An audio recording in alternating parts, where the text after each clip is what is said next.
हरे कृष्णा। भगवद गीता अध्याय 2 श्लोक संख्या 17। अविनाशी तु तद्विद्धि येन सर्वम् इदं ततं विनाशभयं रस्यस्य न कंचित कर्तुमर्हति। जो सारे शरीर में व्याप्त है उसे ही तुम अविनाशी समझो। उस अव्यय आत्मा को नष्ट करने में कोई भी समर्थ नहीं है। यहाँ पे भगवान बता रहे जो सारे शरीर में व्याप्त है उसे ही तुम अविनाशी समझो। यानी यहाँ पे आत्मा की बात भगवान कह रहे कि जो आत्मा है वो हमारे सारे शरीर में व्याप्त है और हमारे जो अंदर कॉन्शियसनेस है वो आत्मा की वजह से है और ये अविनाशी है, यानी जिसका कभी विनाश नहीं हो सकता, जो कभी मर नहीं सकता, जो कभी ख़त्म नहीं हो सकता, जो जिसका कभी जो कभी डिस्ट्रॉय नहीं हो सकता, उसको अविनाशी कहा जाता है। तो यहाँ पे आत्मा की भी बात किया जा रहा है। जैसे हम जानते हैं आत्मा कभी मरता नहीं है और आत्मा जो हमारे बॉडी में रहते हैं वो हमारे हार्ट एरिया में रहते हैं। मुंडक उपनिषद में कहा गया है जो हमारा हार्ट एरिया है उधर आत्मा रहते हैं और उसका जो एनर्जी है वो पूरे शरीर में व्याप्त है। जैसे हम खाना खाते हैं, हम खाना सिर्फ अपना पेट में देते हैं, लेकिन खाना से जो हमारा ताकत मिलता है वो पूरे शरीर को मिलता है। ऐसा नहीं कि सिर्फ पेट में ताकत मिले, हाथ पैर कमज़ोर हो रहे, ऐसा नहीं। खाना का ताकत पूरे शरीर में व्याप्त होता है। और इसी तरह आत्मा भले हार्ट क्षेत्र में रहे, हमारे हृदय क्षेत्र में आत्मा रहता है, लेकिन उसका जो पूरा शक्ति है, जो एनर्जी है वो पूरे बॉडी में व्याप्त रहता है। और इसी से हमारा कॉन्शियसनेस यानी चेतना बनता है। बिना आत्मा के बॉडी में चेतना नहीं हो सकता। जैसे हमारा इमोशन, हमारा गुस्सा, हमारा दुख, हमारा सुख, है ना, जो भी हम फील कर सकते, जितने भी हमारे फीलिंग्स है ना, ये सब आत्मा की वजह से होता है। जहाँ पे आत्मा नहीं वहाँ पे ये फीलिंग नहीं हो सकता। इसीलिए हम देखते हैं जैसे आत्मा निकल जाता है तो बॉडी में ना कॉन्शियसनेस रहता है, ना ही बॉडी में कोई फीलिंग हो सकता है। उसको अगर काट भी देंगे बॉडी को, जैसे ना पोस्टमार्टम करते हैं, तो उसको कोई दर्द नहीं होता क्योंकि उसके शरीर में से जो आत्मा है वो निकल गया, जो उसको फीलिंग कराने वाला है वो निकल गया, इसीलिए उसको कोई तकलीफ नहीं होता है। इसीलिए यहाँ पे भगवान बता रहे हैं यही हमारा असली पहचान है और यही जो है अविनाशी है। बाकी शरीर तो विनाश हो जाता है 50 साल बाद, 30 साल बाद, 10 साल बाद, जिसका जो टाइम होता है उस समय वो शरीर खत्म होता है, लेकिन आत्मा नया शरीर धारण करता है। अब ये सवाल आता है कि इतना कुछ करता है, इतना पावरफुल होता है, तो इसका ये तो बहुत बड़ा होना चाहिए। ऐसा नहीं है। जो आत्मा है वो बहुत छोटा है। जो श्वेताक्षर उपनिषद है उसमें कहा गया है 5.9 में, बालाग्र शतभागस्य शतदा कल्पति तस्य च भागो जीव स विज्ञेय स चानंताय कल्पते।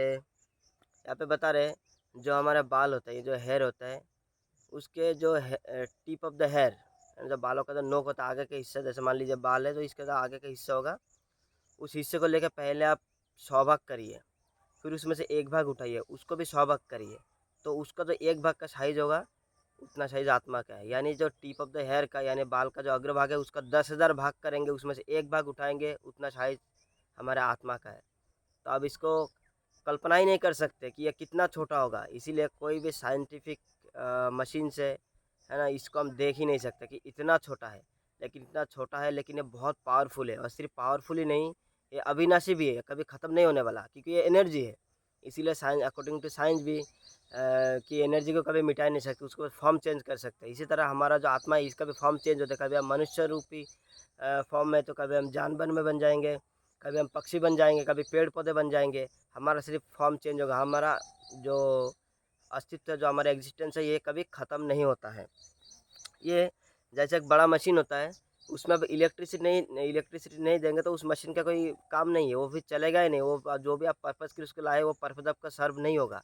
इसी तरह हमारा बॉडी में भी जो इलेक्ट्रीफाइड होता है, जो हमारा बॉडी में जो एनर्जी है वो भी वही आत्मा से आता है। तो इसको हम एग्जाम्पल के जैसे समझ सकते हैं, जब मशीन में इलेक्ट्रिसिटी का काम करता है, वो हमारा आत्मा हमारे शरीर में काम करता है।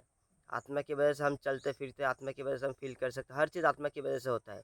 और हाँ, वही हमारा असली अस्तित्व है। नहीं तो अगर आत्मा निकल जाएगा फिर मरा हुआ शरीर, तो रिश्तेदार भी बोलते हैं इसको जल्दी से लेकर जला दो।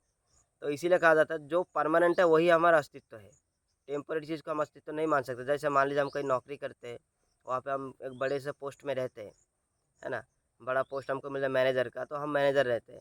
लेकिन कुछ साल बाद जब हम रिटायर होते हैं, है ना, कोई दूसरा वहाँ पे मैनेजर आ जाता है, तो हम उस समय मैनेजर नहीं कहलाते। हम फिर उस समय जो अपने घर में रिश्ता है, जो हमारा नाम है, उसी नाम से पहचाना जाता है। लेकिन उस जब तक हम ऑफिस में थे तब तक हम मैनेजर से नाम से, पोस्ट से हम जाना जा रहे थे। लेकिन जैसे हम नौकरी छोड़ दिया तो हमारा पोस्ट खत्म हो गया, फिर अपना असली पहचान में आ गई। इसी तरह वो जो मैनेजर पोस्ट वो टेम्परेरी था, लेकिन जो घर में जो इसका रिश्ता है जिसका नाम है वो परमानेंट, भले ही भौतिक लेवल पे परमानेंट है लेकिन एक्चुअल में परमानेंट नहीं है, लेकिन फिर भी एग्जांपल ले लीजिए।